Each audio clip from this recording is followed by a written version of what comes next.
Ingon sila kung papilion daw ko sa Pinoy ba or sa Apam, aw practical na ta karon. Sa Apam ta oy. Saon man ang mga Pinoy nga sumuod naman kay nas tanan. Nya sige pagmaoy. Di ba nya palaigit na kaayos tanan. Sul munang didto ta sa Apam kay Boy Prinsesa kita.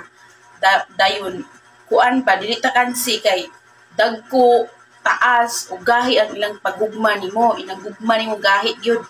Di gyud basta-basta ni mga Apam basta may gugma kay ug unsay imong gusto ihatag gyud na nila. Di pa rin sa Pinoy nga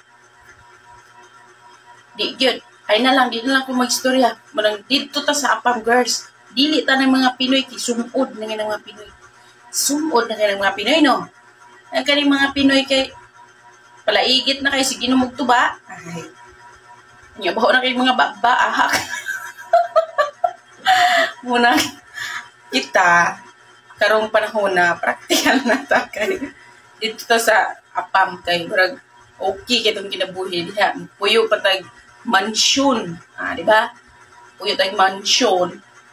Kaya dito sa kuan sa Pinoy kay dam-an kag kubo-kubo dayon ang imong swimming pool kuan liguanan sa kabaw.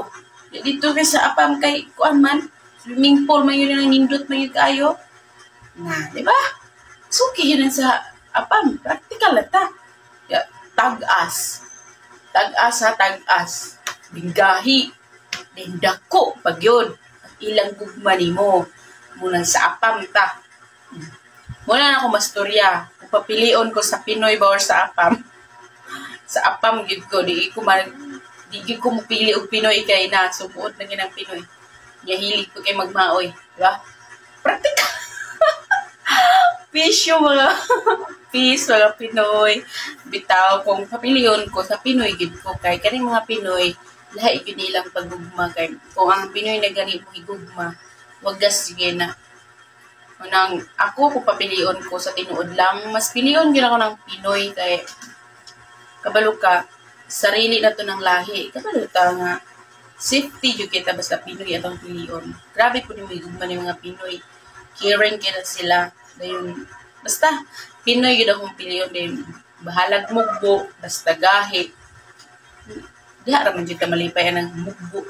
Basta gahi ng mga tambok. Moro gina, di ba?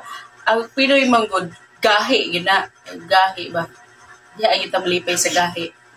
Maura to ha. Bisag ka na pong mga suko niya kaya huwag gitiwas sa video ha. Okay, i-forward na lang na ninyo. Bye-bye!